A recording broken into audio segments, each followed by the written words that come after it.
सागर अपने साथ एक लड़की को लेकर घर आया। सागर इकलौता बेटा है। उसकी शादी हो चुकी है। शहर में एक अच्छी कंपनी में नौकरी करता है। पत्नी ने इशारे में पूछा तो बाद में बताऊंगा कहकर पिता के पास चला गया। उसी कंपनी में मानसी भी काम करती है। साथ काम करते करते कब दोनों एक दूसरे के नज़दीक आ गए, इसका पता दोनों को तब चला जब दोनों की नज़रें मिलती और खो जाते। मानसी अभी 22 वर्ष की हुई थी। सागर 28 वर्ष पूरे कर चुका था। पत्नी पारुल एक गांव की सीधी सादी कम पढ़ी लिखी लड़की थी। फैशन से कोसों दूर घर के कामकाज में लगी रहती। सास ससुर काम से ही खुश थे। बचपन में ही दोनों की शादी पक्की हो गई थी। दोस्त के वचन में बंधे होने के कारण सागर और पारुल का विवाह करना पड़ा था। बिना लेन देन के शादी करनी पड़ी थी। सागर को पारुल 2-3 साल तो अच्छी लगी, लेकिन शहर में रहने और अच्छी नौकरी होने के कारण पारुल में अनेक कमियां निकालने लगा। माँ ने पारुल को शहर में साथ ले जाने के लिए भी कहा तो सागर ने मना कर दिया। सागर को अब मानसी से प्यार होने लगा था और उससे शादी करना चाहता था। पिता के लिए तो सागर के वेतन से मतलब था। उसे कमाऊ पूत की सब बुराई माफ थी। पिता ने कोई आपत्ति नहीं जताई और मानसी के साथ शादी की मंजूरी दे दी। पारुल को भी स्पष्ट बता दिया कि शहर में रहने के लिए पढ़ी लिखी फैशनेबल जीवन का साथी चाहिए, ना कि गांव की साधारण महिला। तुम यहाँ रहना चाहो तो रह सकती हो, खर्च मिल जाया करेगा। पारुल ने सास ससुर की सेवा करके जीवन गुजारने का फैसला लिया। मानसी और सागर ने विवाह कर लिया और पारुल ने सीने पर पत्थर रख लिया। मानसी सागर के साथ रहने लगी। मानसी ने प्रतियोगी परीक्षा दी और उसका चयन इनकम टैक्स ऑफिसर बन गई और शहर भी छूट गया। मानसी को अब सागर में रुचि नहीं रही। उसने सागर का साथ छोड़ अन्य अधिकारी से विवाह करने का फैसला सागर को सुनाया। सागर को दुख हुआ और वो गांव पारुल के पास माफ़ी मांगने पहुंचा। पारुल ने उसी रात सागर का घर छोड़ दिया। सागर और मानसी विवाह बंधन में तो बंध गए, लेकिन 1 महीने में ही मानसी को अपने फैसले पर पछतावा हुआ। सागर तो एक भंवरा था जिसे जो भी फूल खिलते दिखा उसी का पराग रस पीने की इच्छा करता।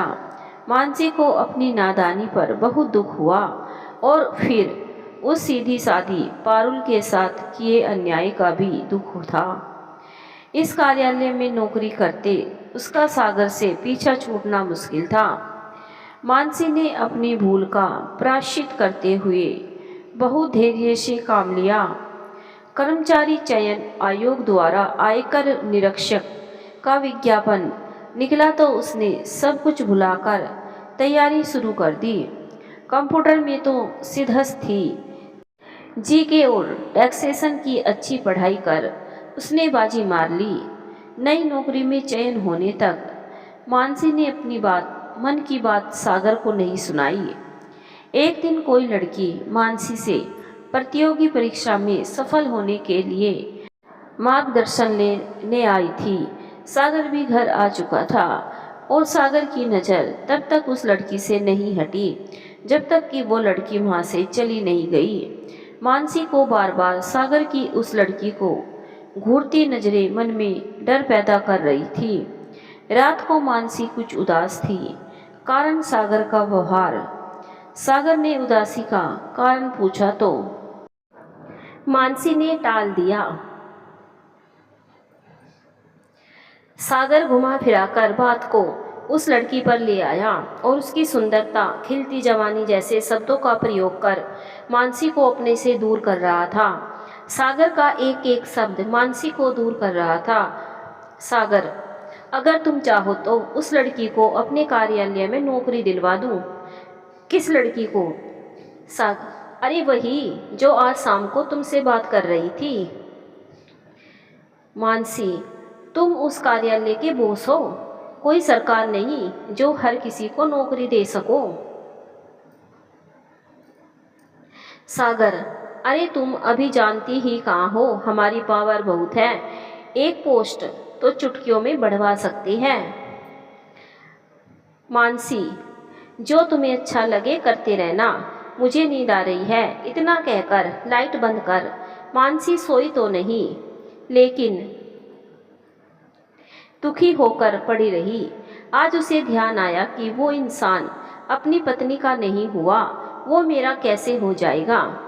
तभी से मानसी ने इस गलीच इंसान से मुक्त होने का प्रयास शुरू कर दिया और दूसरे शहर में नियुक्त होते ही स्पष्ट शब्दों में उससे संबंध तोड़ने का फैसला सुना दिया।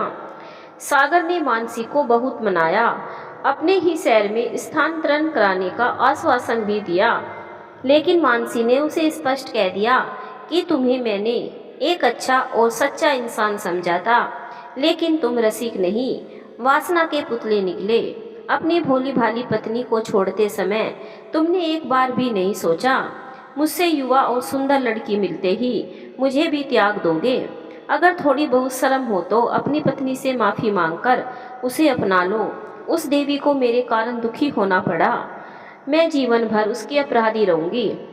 मेरी छोटी सी नादानी ने उस देवी का अपमान कराया है।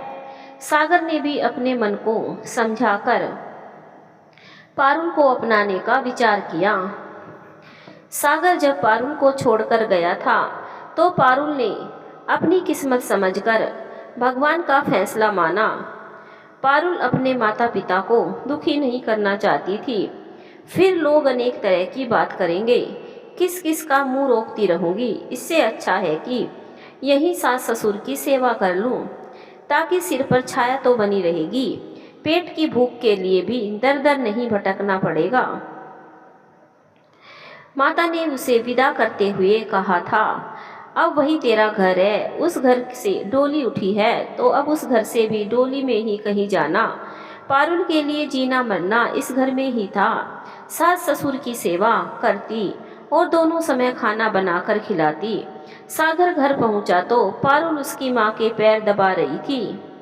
सागर के आने की ना कोई खुशी थी ना कोई उत्साह। सास के कहने पर उसके लिए खाना बनाया और मन के दर्द को मन में समेटे कुछ भी जाहिर नहीं किया। पारुल अपने कमरे में आ गई। सागर बेशर्मों की तरह उसके पास पहुंचा और बात करने की कोशिश करने लगा। पारुल ने हाँ हूँ के अलावा कोई बात नहीं की। सागर ने उसे प्यार के नाम पर पिघलाना चाहा, लेकिन बर्फ बनी पारुल भावना नहीं जगा सकी। सागर अपना सा मुंह लेकर सुबह बात करेंगे कहकर अपने पिता के पास चला गया।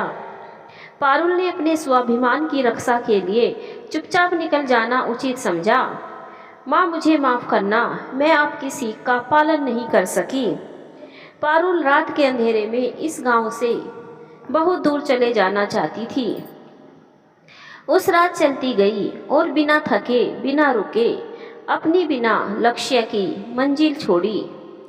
उसे न किसी जानवर का डर था न किसी दानव का डर। अपने मन में एक दृढ़ निश्चय कर वो लगातार चलती रही। सुबह एक छोटे से कस्बे में पहुंच गई। वहां खड़ी बस में बैठ गई और आगे चलकर वृंदावन में उतर गई। वृंदावन में भटकने के बाद कृष्ण की नगरी में समय बिताने लगी। अब उसे किसी से कोई शिकायत नहीं थी। अपना शेष जीवन भगवान कृष्ण की भूमि में बिताना चाहती थी। माता पिता को किसी प्रकार का कष्ट नहीं देना चाहती थी। उसने अपने आप को प्रभु के भरोसे छोड़ दिया। सागर ने सुबह जागकर पारुल को आवाज दी। कोई जवाब ना पाकर वो पारुल के कमरे में गया तो कमरा खुला व खाली था। थोड़ी देर इंतजार किया, पता बाथरूम में हो। किचन में भी देख लिया, कहीं नहीं दिखी तो अपनी माँ से पूछा। माँ ने यही कहीं होगी कहकर टाल दिया। अभी तक किसी ने चाय तक नहीं पी थी। जब काफ़ी देर तक पारुल नजर नहीं आई तो पास पड़ोस में जानकारी की, लेकिन पारुल वहाँ थी ही कब जो मिल जाती। सागर ने पुनः पारुल के कमरे को देखा। सारा सामान कपड़े गहने यथोचित स्थान पर रखे मिले। पारुल ने किसी भी सामान को साथ ले जाना उचित नहीं समझा था। सागर अपने माता पिता को समझा बुझाकर शहर लौट गया और मानसी को कॉल किया कि पारुल उसकी पत्नी घर छोड़कर कहीं चली गई है। तो मानसी ने जवाब देते हुए कहा कि उसे तो बहुत पहले चले जाना चाहिए था। वो देवी की प्रतिमा तुम्हारे जैसे अच्छी मानसिकता वाले के पास रह ही नहीं सकती थी। तुम्हें बिना कारण उसका जीवन बर्बाद किया था। मैं भी उनकी गुनहगार हूँ, मुझे भी प्रायश्चित करना चाहिए। आज के बाद आप मुझे कॉल नहीं करें, क्योंकि मैं भी आपसे कोई संबंध नहीं रखना चाहती हूँ। मानसी ने कहा, उस कुत्ते की कहानी तो पढ़ी ही होगी, है ना, बचपन में। किस कहानी की बात कर रही हो? एक कुत्ते को एक आधी रोटी मिल गई, वो उसे अलग ले जाकर खाना चाहता था। एक नदी के किनारे उस रोटी को ले जा रहा था। नदी में अपनी परछाई को देखकर सोचने लगा कि दूसरा कोई कुत्ता रोटी लिए जा रहा है। वो अपनी परछाई पर भौंका जिससे रोटी मिल जाए, लेकिन भौंकते ही उसका मुंह खुल गया और आधी रोटी भी नदी में गिर गई और बह गई। उसी प्रकार से तुमने अपनी पत्नी के होते हुए भी मुझ पर अपना प्यार का रंग चढ़ाया और शादी कर ली। वो तो मैं जल्दी ही तुम्हारी असलियत समझ गई, जिससे तुम्हें हमेशा के लिए छोड़ने का मन बना लिया। मेरे छोड़ने के बाद पारुल भी साथ छोड़ गई। अब तुम्हारी हालत उसी कुत्ते के समान हो गई है जिसे कुछ भी नहीं मिला। गुड बाय मिस्टर सागर, कहकर मानसी ने कॉल कट कर दी। सागर अपनी तुलना कुत्ते से करने पर बहुत तिलमिलाया। उसने पुनः मानसी को कॉल लगाया, लेकिन स्विच ऑफ। पारुल 2-3 दिन भटकती रही, घूमती रही। जहाँ भी कुछ मिल जाता वही खा लेती और सो जाती। पारुल सुंदर नहीं थी, लेकिन बदसूरत भी नहीं थी। पारुल गोवर्धन आ गई और एक स्थान पर बैठ गई। लोग उसे मांगने वाली समझकर कुछ सिक्के उसके सामने डाल जाते। शाम को पारुल के पास 70-80 रुपये हो गए। उसे भीख से बहुत घृणा थी। वो भीख ना तो मांगना पसंद करती, ना किसी की दया की मोहताज थी। उसने बाजार जाकर एक मिट्टी की मटकी खरीदी और एक पेड़ के नीचे उसमें पानी भरकर बैठ गई। एक लोटा लाकर पदयात्रियों को ठंडा जल पिलाने लगी। मटका खाली हो जाता तो पुनः नल से पानी भर लाती। पारुल को इस काम में आनंद आने लगा। वो लोगों की सेवा करने लगी। भगवान कृष्ण की नगरी में कोई दुखी नहीं रह सकता अगर वो किसी पुण्य काम में लगा हो तो। पारुल भी अब सारा दुख कष्ट भूल गई। उसने धन्यवाद दिया मानसी को, अपने पूर्व पति सागर को, जिनके कारण वो इस नगरी में आकर सेवा कर सकी। पारुल ने भगवान कृष्ण को धन्यवाद दिया कि जो कुछ किया वो अच्छा ही किया। शाम को थक जाती और किसी भंडारे या धर्मशाला में पेट भर लेती। थकान के कारण नींद भी अच्छी आ जाती। पारुल के दिन अच्छे निकल रहे थे। अब उसे छत की जरूरत थी, ना पेट भरने की चिंता। अब तो वो यात्रियों को जल पिलाकर संतुष्ट हो जाती।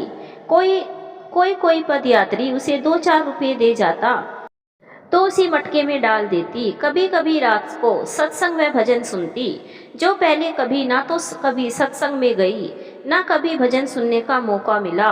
पारुल पूरी तरह से संतोषजनक जीवन यापन कर रही थी। पारुल को जीवन का असली मतलब समझ में आ गया था। पारुल रात को सोती सोती सोच रही थी कि मानव जीवन क्या है। जन्म लेते हैं, बचपन के 2-4 साल चलकर गिरने उठकर चलने में बिता देते हैं। बचपन के कुछ एक वर्षों को छोड़कर अपना भविष्य निर्माण में लग जाती है। भविष्य निर्माण के कारण अपना जीवन जीना भूल जाती हैं। शादी, विवाह, बच्चे और फिर बच्चों का भविष्य, फिर वृद्धावस्था और अंत समय में कृश कार्य होकर खाली हाथ वापस क्या पता कहाँ के लिए चल देते हैं। इतने वर्षों में क्या मिला? ना कुछ लाए ना कुछ ले जा पाए। जब खाली हाथ जाना है तो फिर इतनी हाय तौबा क्यों, इतनी मार काट क्यों, दूसरों को धोखा क्यों? क्या यह रूप, ये धन, ये हमेशा साथ देगा? यदि नहीं तो फिर लोग अपने जीवन को इतना उलझन युक्त क्यों बनाते हैं? क्यों नहीं आराम से शांति से जीते? पशुओं में इतना संघर्ष तो नहीं होता कि अपने मतलब के लिए किसी को मार दो, अपने स्वार्थ के लिए रिश्तों को भुला दो। पशुओं में भी भावना होती है, वो फिर भी पहचान रखते हैं, लेकिन मानव को अपने मतलब तक ही पहचान रखता है, अपने स्वार्थ तक ही रिश्ते निभाता है।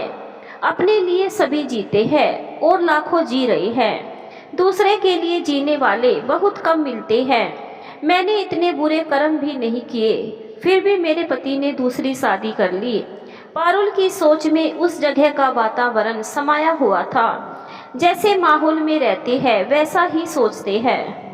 पारुल ने एक धर्मशाला में ठिकाना बना लिया था। 2 रोटी कहीं मिल जाती तो खा लेती, वरना प्रभु इच्छा समझकर संतोष कर लेती। हालांकि वो भूखी नहीं सोई थी कभी, लेकिन मांग कर खाने में उसे दुख होता था। जो कोई 1-2 रुपया दिन में दे जाता उसे वो धर्मशाला में दे देती, ताकि पदयात्रियों के भोजन के काम आ जाए। वो खाना बनाने में भी सहयोग कर देती। कई समाज की धर्मशालाएं बनी हुई थी, लेकिन पारुल अपनी प्याऊ के निकट एक धर्मशाला में ही रुक जाती थी। पदयात्रियों की सेवा का ही अब उसका जीवन का उद्देश्य था। पारुल की दिनचर्या बहुत व्यवस्थित हो गई थी। वो भी उस रज को मस्तक पर लगा लेती जिसमें लाखों लोगों के कदम पड़े हुए थे। जिस स्थान में कृष्ण में बाल लीलाएं की थी, उस स्थान पर उसकी किस्मत ले आई। इससे बड़ी कृपा क्या हो सकती है। ईश्वर की कृपा से ही सब कुछ संभव हुआ था। जब पारुल कोमल से कोमल, धनी से धनी व्यक्ति को कृष्ण भक्ति में लीन पद यात्रा करते देखती तो उसकी इच्छा होती कि इनकी सेवा करूं, पानी पिलाने के अलावा उनकी थकान मिटाने का कोई उपाय करूं। सागर की मानसिक स्थिति बहुत बिगड़ रही थी। वो बार बार मानसी की बातों को याद करता और झुंझला जाता।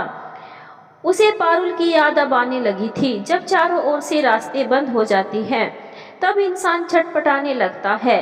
सागर की माँ तो पहले से ही उससे नाराज थी, क्योंकि उसने एक सीधी सादी मानसी का दिल दुखाया था। पिता को कोई फर्क नहीं था, उन्हें तो पैसे से मतलब था। सागर अपनी नौकरी पर ध्यान नहीं दे रहा था। अपने गम को भुलाने को उसने शराब का सहारा लिया। वो हर समय शराब के नशे में डूबा रहता था, यहाँ तक कि कभी कभी ऑफिस भी पीकर ही जाता। एक दिन वो शराब के नशे में लहराता हुआ जा रहा था कि एक कार ने उसे टक्कर मार दी। कार चालक भाग गया, लेकिन पास खड़े कुछ लोगों ने उसे अस्पताल पहुंचाया। शराब के नशे के कारण वो दर्द चोट महसूस नहीं कर पा रहा था। उसके हाथ में फ्रैक्चर था, जिससे उसका हाथ सीधा नहीं हो रहा था।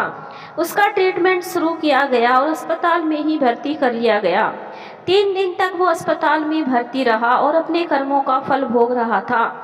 3 दिन में उसे बहुत कुछ सोचने को मजबूर किया। सागर को आज पता चला कि बुरे कर्मों का फल हमेशा बुरा ही होता है। सागर को अस्पताल में शराब नहीं मिली, दवाइयों का असर था, इसलिए उसने शराब नहीं पी।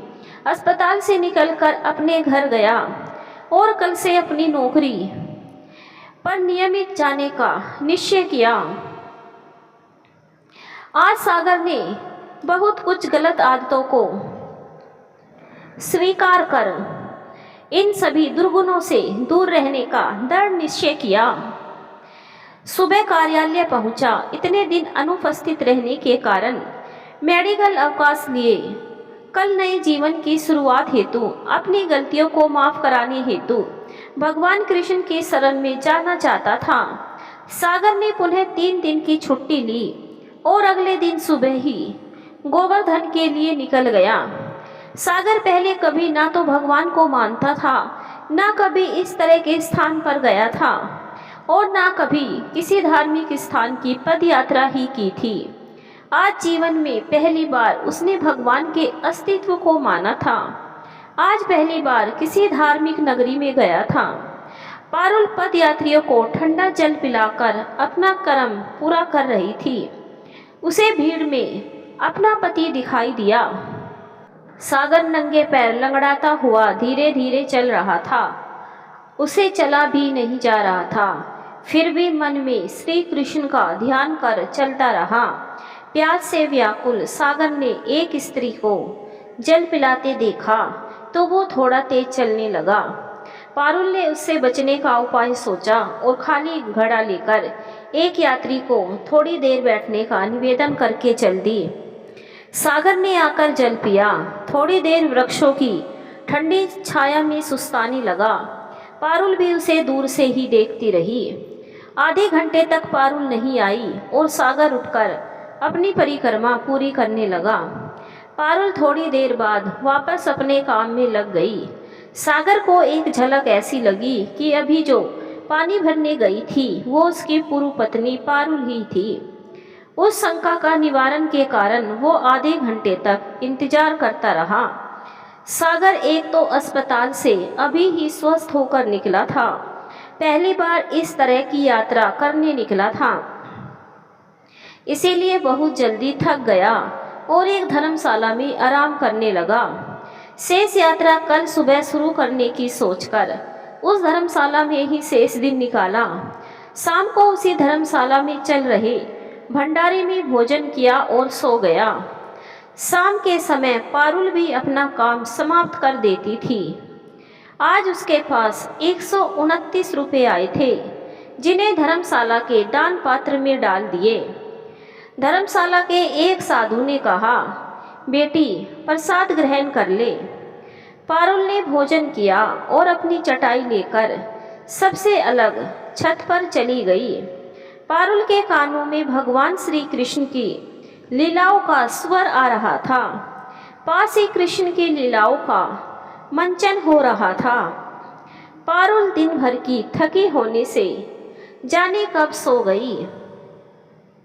सुबह 5 बजे उठकर शौच इत्यादि कार्यों से निवृत्त हो रही थी कि सागर बाथरूम से एकाएक निकल कर आया और दोनों का आमना सामना हुआ। इंसान चाहे कितना भी प्रयत्न कर ले, ईश्वर की लीला के आगे सब फेल हो जाती है। पारुल और सागर के साथ भी यही सब हुआ। पारुल सागर के सामने नहीं आना चाहती थी, लेकिन होनी को कुछ और ही मंजूर था। सागर ने बड़ी हसरत भरी नजरों से पारुल की ओर देखा। सागर की आंखों में क्षमा याचना स्पष्ट दिख रही थी। पारुल बिना बात किए उसके सामने से निकल गई और आज बिना कुछ खाए ही अपने निर्धारित स्थान पर निकल गई। सागर को पछताने के अलावा क्या मिलता। सागर अब पारुल से मिले बिना आगे की यात्रा करना नहीं चाहता था। वो नहा धोकर आया और धर्मशाला के एकमात्र व्यवस्थापक साधु से बात करने लगा। सागर, बाबा, जो औरत अभी यहाँ से गई है वो यात्री तो नहीं लगती है, जिसका कोई ठौर ठिकाना नहीं है। जाने किस अपराध की सजा भुगत रही है बेचारी। जो कुछ 10-50 रुपए उसे मिलते हैं उन्हें भी इसी दान पात्र में डाल देती है। ईश्वर जाने उसके साथ क्या खेल खेलने को बैठे हैं। बाबा, वो यात्री नहीं, यात्रियों की सेवा करने वाली अभागी देवी। सागर कहता है, बाबा, उसका कोई पता ठिकाना, उसके कोई सगे संबंधी मिलने नहीं आते क्या? 1 साल होने को है, मैंने तो किसी को नहीं देखा, लेकिन तुम ये सब क्यों जानकारी ले रहे हो? सागर, बाबा, मैं ही उसका असली अपराधी हूँ। मेरे जैसे पापी के कारण वो दर दर भटक रही है। मेरी गलती के कारण उसे तपस्वी की भांति जीवन काटना पड़ रहा है। कौन हो तुम? मैं उसका पति था, लेकिन अपनी मूर्खता के कारण उसे खो दिया। आज उसे ही खोजने भगवान श्री कृष्ण की शरण में आया था। लोगों को कृष्णा पर अटूट विश्वास था और मैं भी उसी विश्वास की खातिर अपने पापों को क्षमा करवाने आया हूँ। उस नटखट की लीला तो देखो। कल वो छुप गई, लेकिन आज मिला ही दिया। अब तो मैं उसे घर लेकर ही वापस जाऊंगा। क्या वो तुम्हारे साथ जा पाएगी? सागर, अगर मुरलीधर चाहेंगे तो असंभव भी संभव हो जाएगा। बाबा, अगर तुम सच्चे दिल से माफ़ी मांगोगे तो शायद वो मान जाए। सागर उसी धर्मशाला में रुक गया। उसने अपनी थकान दूर की। जो कुछ भी मिला उससे अपनी भूख शांत की। प्रसाद के रूप में पेट भरने योग्य खाद्य सामग्री मिल ही जाती है। सागर पारुल के निर्धारित स्थान पर उससे मिलने के लिए चल दिया। पारुल सागर को आता देख बहुत कुछ सोचने को मजबूर हो गई। पारुल ने अब अपने मन से अनेक विकारों के साथ साथ मान अपमान को भी निकाल दिया था। अपने आप को प्रभु के सहारे छोड़ दिया। जो प्रभु इच्छा होगी वही होगा। इसीलिए कुछ सोचकर अपना मन क्यों विचलित करे। सागर पारुल के पास आ बैठा। कोई बातचीत नहीं, कोई कहा सुनी नहीं। वो खाली मटका देखता तो झट से उसे भरकर ले आता। यात्रियों के कारण पारुल उससे कुछ कहकर तमाशा नहीं करना चाहती थी। वो चुप रह जाती। शाम तक सागर उसके साथ यात्रियों को जल पिलाने में सहायता करता रहा। पारुल अपने निर्धारित धर्मशाला में ठहरने चली गई, लेकिन आज सागर उस धर्मशाला में नहीं गया। वो पास ही एक स्थान पर रासलीला देखने लगा। धर्मार्थ संस्था द्वारा प्रसाद वितरण में पूरी सब्जी खाकर अपना पेट भर लिया और बेंच पर सो गया। जब कोई काम धंधा नहीं होता तब भी पेट भरना बहुत आवश्यक होता है। ये पेट ही तो दुनिया है। इस पेट के लिए ही तो आदमी जीवन भर दर दर भटकता रहता है। अगर पेट ना होता तो इतनी भाग दौड़ मारा मारी नहीं होती। सुबह सागर की नींद खुली और नित्य क्रियाओं से निवृत्त होकर भगवान कृष्ण की आराधना की और पारुल के पास चल दिया। आज पारुल दिखाई नहीं दी। सागर ने इसका इंतजार किया। सागर ने उसके स्थान पर स्वयं यात्रियों की सेवा का मन बनाया। वो राहगीरों को जल पिलाकर पारुल का काम निरंतर बनाए रखा। पारुल आज सारा दिन धर्मशाला में ही रुकी रही। धर्मशाला के एकमात्र संत ने उसे बुलाया और उसकी पूरी बात सुनने की इच्छा जाहिर की।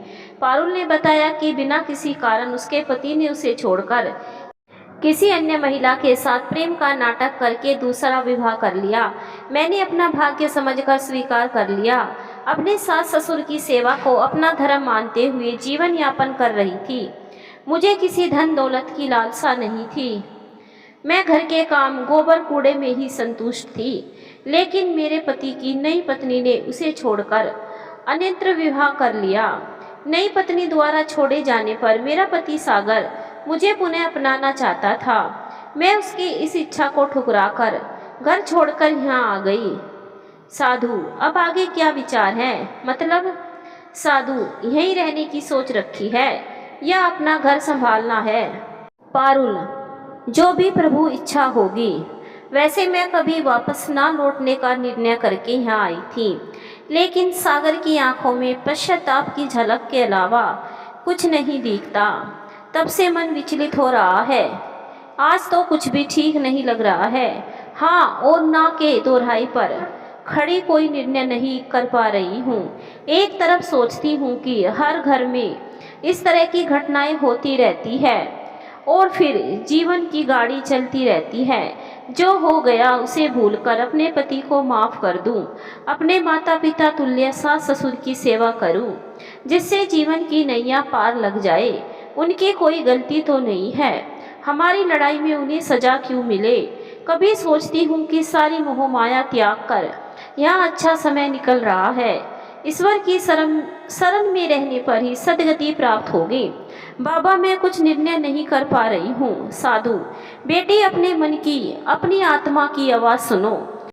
जो दिल कहता है उसे ही मानो। सच्चे हृदय में ही भगवान बसते हैं। पारुल अपने मन की शांति के लिए पद यात्रा के लिए चल दी। अन्य पद यात्रियों के साथ गोवर्धन की यात्रा करने लगी। उसका मन व्यस्त हुआ तो शांति भी मिली। 2 साल के लगभग समय यहाँ रहते हो गया, लेकिन पारुल पहली बार पद यात्रा कर रही थी। बहुत सुकून मिल रहा था उसे। मन की भावनाएं स्वतः ही ठीक हो रही थी। किसी भी तरह का मलाल, किसी तरह का संदेह नहीं रहा। आज पारुल को मालूम हुआ कि क्यों लाखों लोग सब कुछ भूलकर नंगे पैर यात्रा करते हैं। रोजाना 24 घंटे हजारों लोग पद यात्रा करते रहते हैं। पारुल यात्रा करते करते उस स्थान पर आ गई जहां वो यात्रियों को जल पिलाती थी। सागर यात्रियों की सेवा में लगा हुआ था। पारुल थोड़ी देर आराम कर आगे बढ़ना चाहती थी, लेकिन सागर पारुल को देख उस स्थान से चला गया। पारुल ने अपना काम संभाला और शेष परिक्रमा फिर कभी पूरी करने का निर्णय किया। सागर जिस धर्मशाला में पारुल का ठिकाना था उसी में चला गया। सागर अपनी गलती मान चुका था। पारुल अभी भी निर्णय की स्थिति में ना थी। सागर ने अंतिम बार पारुल से मिलने शाम को उसके पास पहुंचा। सागर, क्या क्षमा नहीं करोगी? पारुल, क्षमा आप प्रभु से मांगिए, मेरा कोई रिश्ता नहीं बनता है आपसे। जो रिश्ता था वो आपने तोड़ दिया। शादी का रिश्ता जन्म जन्म का होता है, एक दूसरे की गलती को क्षमा कर देना चाहिए। मैं मानता हूँ कि मैं गलत था, मैं अपनी गलती मानकर क्षमा चाहता हूँ। एक बार ठंडे दिमाग से सोचकर कोई निर्णय करो। पारुल चुप रही और सागर उस धर्मशाला की छत पर चला गया। वहाँ बहुत से पदयात्री आराम कर रहे हैं। पारुल थकी हुई थी लेकिन आंखों में नींद नहीं थी। उसे अपने अतीत की याद आ गई। सभी लड़कियां परीक्षा से मुक्त होकर पिकनिक पर गई। नादान उम्र में भले बुरे की पहचान नहीं कर पाती। अमर बेल की तरह जिस सहारे को अपने पास देखती उसी पर अपना आश्रय खोज लेती है। फ्लैशबैक। पारुल की शादी से पहले अनेक लड़के लड़कियां उस झरने को देख रहे थे, इंजॉय कर रहे थे। पारुल झरने के किनारे पर खड़ी थी कि अचानक पैर फिसलकर गिरने ही वाली थी कि एक लड़के ने थाम लिया। पारुल जान बचाने वाले की बाहों में थी। एक अनकहा सुख महसूस किया पारुल ने। उस लड़के से प्रभावित होकर उसे दिल दे बैठी। किशन नाम का लड़का बहुत आकर्षक व्यक्तित्व का था। दोनों एक दूसरे की भावनाओं में डूब गए। पिकनिक समाप्त करके अपने अपने घर आ गए, लेकिन बहुत कुछ खोकर बहुत कुछ पाकर। पारुल किशन से फोन पर बात करती रहती थी। दोनों दुनिया से छुप छुप कर मिलने लगे। नासमझी के कारण पारुल ने अपना सब कुछ किशन को सौंप दिया, जिसके परिणाम स्वरूप पारुल विवाह से पहले ही मातृत्व सुख पाने योग्य हो गई। पारुल को किशन पर विश्वास था, इसीलिए किसी को नहीं बताया। जब 3-4 महीने का गर्भ हुआ तो वो किसी के सामने आने योग्य नहीं थी। किशन को उसने अपनी परेशानी बताई तो उसने शादी करने से इनकार कर दिया। पारुल ने उसे उसी झरने पर बुलाया और धोखे से धक्का दे दिया। किशन को उसके किए की सजा देकर पारुल ने अपने पेट की सफाई करवाई, जिससे उसकी बच्चेदानी भी संक्रमित हो गई और डॉक्टर ने उसे स्पष्ट कहा कि अब कभी दोबारा मां नहीं बन सकेगी। पारुल की मां ने इसी कारण से उसके विवाह की जल्दी की। सागर के बारे में उसके घर वालों को थोड़ा थोड़ा पता था कि रसिक किस्म का छैला युवक है, लेकिन पारुल की शादी जल्दी करना जरूरी था। पारुल ने सागर से कुछ नहीं कहा था, बल्कि घर छोड़कर आ गई थी। पारुल ने चिंतन किया तो स्वयं को भी उतना ही दोषी पाया जितना सागर था। सब कुछ भुलाकर उसने सागर के साथ से जीवन बिताने का निर्णय किया। सुबह उठकर वो सागर के पास गई और बोली, घर नहीं चलना है क्या?